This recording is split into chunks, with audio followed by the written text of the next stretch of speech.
Hi, I'm looking for Rustin. Hey, Tony, how are you doing? Hey, I'm doing good. How are you? I am doing fantastic. I'm kind of excited to get a chance to finally talk to you. You and I were going to sit down initially. I think it was back in March when you were coming through with Nightwish and they all got sick Right.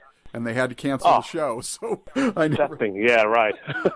So that Bummer. sucked. Hopefully you'll get a chance to come back around to my little corner of the woods, but first off, congratulations on your new album, your ninth album, The Ninth Hour. I'm thoroughly enjoying it. It's a fantastic record.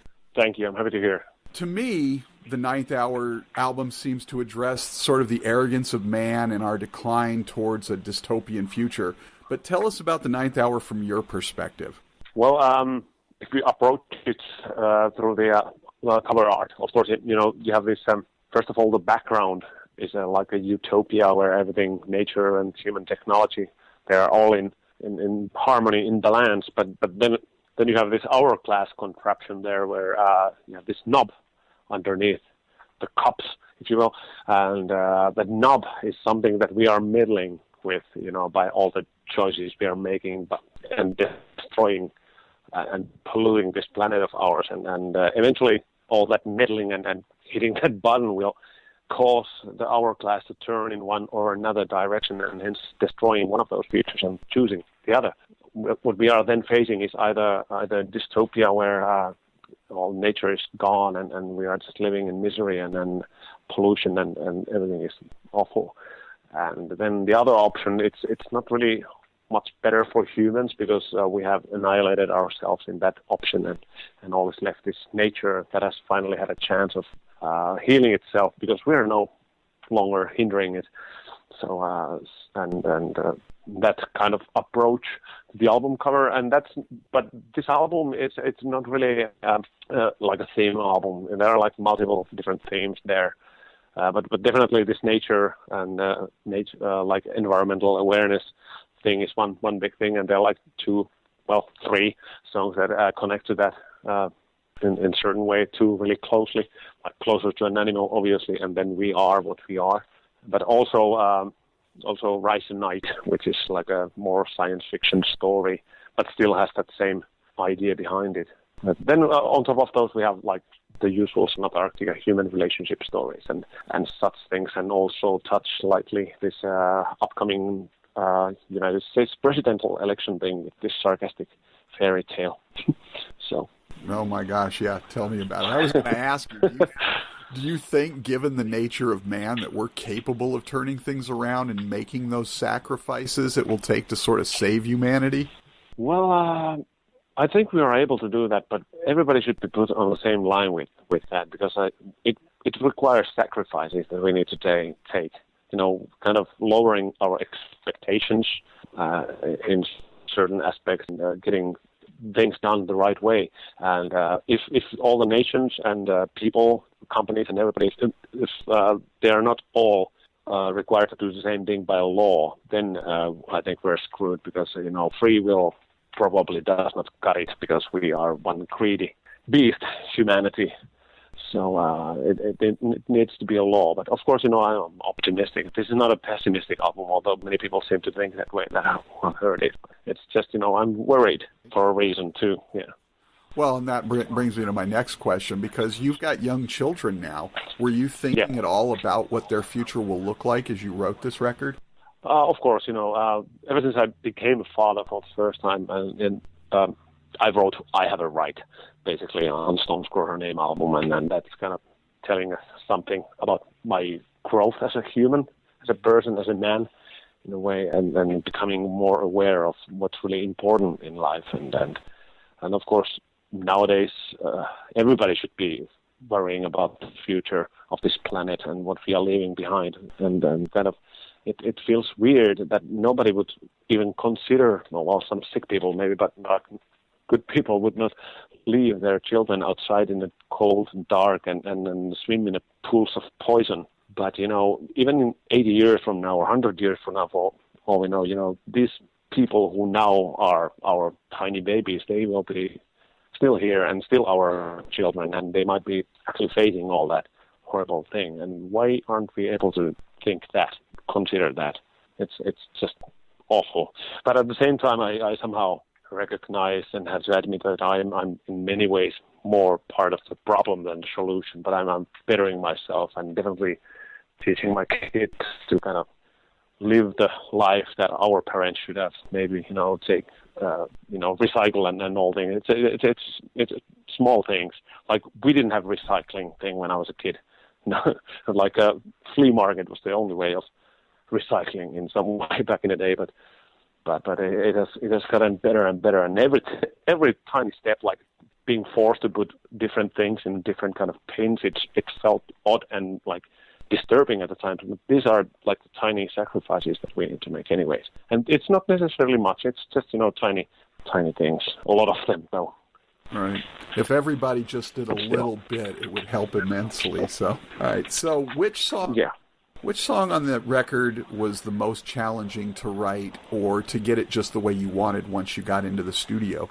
Well, that would have to be, in a certain way, thinking White Pearl, Black Oceans Part 2, and then mostly because of the story.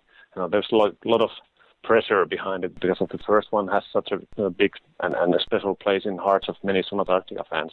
There's like fan fiction and even movie ideas and tattoos and whatnot, that people have taken and created around that, circling that one song, and hence, of course, I had to be really careful that the second part will be worthy sequel for the first part, and I didn't really make that task really that easy by killing the two main characters at the end of the first one. So it required a certain amount of reviving. But like stylistically and music-wise, it's continuing the same story. The second part is more mellow and everything, but I think it came out really okay. But really the hard part was the story. The music itself was fairly easy, and I think that musically and composition-wise, I think there are more difficult songs on the album. Some like it sounds weird, but like Life, the second track on the album, it was extremely difficult to get it right. We had like I think 3 different versions, and I wasn't happy, and the guys were totally excited by the first version. They recorded on their own, and I thought it was pretty awful. I told them, no, we're putting this one on hold, and I got back to it later, and I think I got it right, added some parts and changed things. But so that maybe was really difficult, as easy as a song as it is, really, but it was, for some reason, I was struggling with it. Fairy Tale is one of my personal favorites. What can you tell us about that one? Well, musically, it's like this triplet, as you know, this fast, speedy, more up-tempo and like brisk song in a way, and happy sounding. And lyrically, it's one of my favorites because it's sarcastic and fun, and I'm one sarcastic motherfucker. So it's kind of fits me perfectly, and I had a lot of fun writing it. It was kind of hard, though, in a way, because I could have made it more of a bashing song. Really easy. It wouldn't not have taken much effort to kind of make it all like business, but I wanted to have like more light approach and add tiny things of facts here and there, and it's one of my favorite tracks on the album. We're definitely gonna play it live as well. So yeah, I'm looking forward to hearing that one live. Yeah, and we're gonna tour North America in perfect time and play that song. I think in November, so it's gonna be interesting. And sort of in contrast to that one of my other favorites is near the end of the album, Candle Lawns. Tell us a little bit about that one. Well, there's a funny story behind that, because I wrote it around, well, I know exactly when I wrote it, because we were mixing a Stones Grow Her Name album. I know exactly when I wrote it, and then I'm thinking that it must have been like 2011. But then, anyway, we were mixing the album, and a friend of mine, he's a director in Hollywood, and he contacted me that like, wow, I'm working on this like big chance movie, a tiny small budget B movie basically, but still, and he needs some songs, right? And then asked me if I have time, and I was like, well, I have nothing else to do, it's no problem at all, and I'm just spending nights doing really nothing because we're mixing the album, and that's it.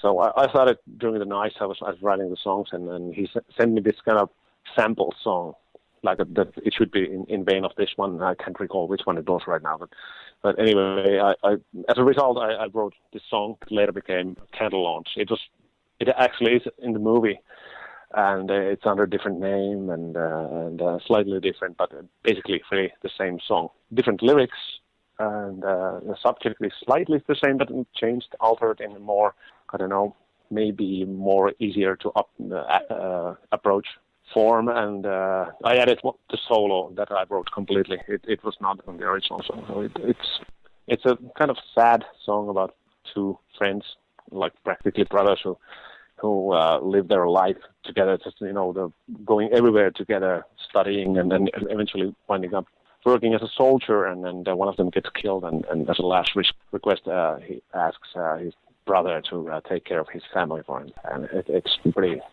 sad, but hopeful somehow. Now, on a record like this one that isn't a full concept album or whatnot, how much thought do you put into song sequencing for a record like this?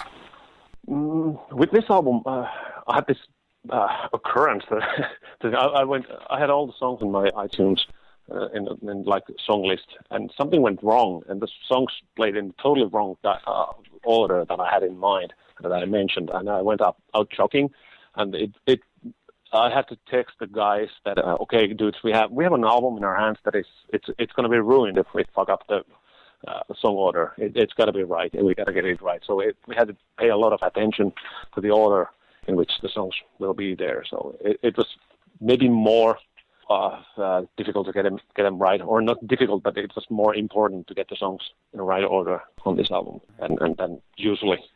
Interesting, especially since it wasn't a full-on concept album, like you said.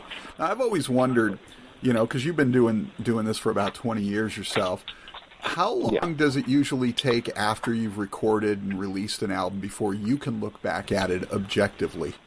It has changed. It depends on the album, I suppose. Funny thing is that the first album, Metalholic, I think it took like close to a year before I was able to give it a listen. I was just petrified and like terrified about it. I just didn't want to touch it and stayed away from it. But eventually I got around it, and it was fine. But with this new one, I really got extremely close to it during the process, which was like really compressed and stressful time for me. And at first, I didn't see the big picture. It was impossible for me to kind of understand what kind of album we had created. I just knew that everything is as good as I possibly would get them right there and then. So now that the time has passed, I think the album is getting better and better in my own mind. And I'm the first one to always say in interviews, if someone asks whether I like the album, it's the best we ever did. And usually I have said that no, I like this and that album better than the latest one. I'm really bad, with publicity in that way and PR, bashing the new album sometimes slightly.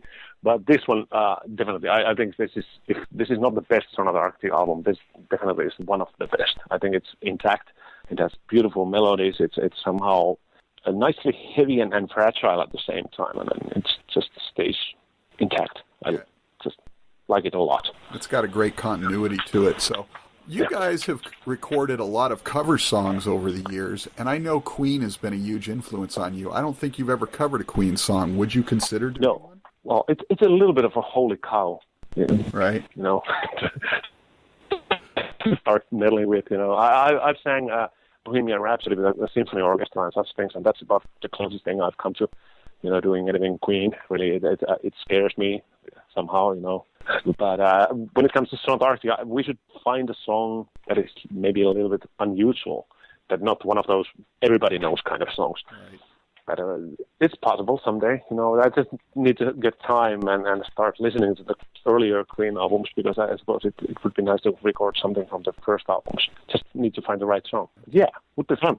A deeper cut or something like that. All right, so last question. Yeah.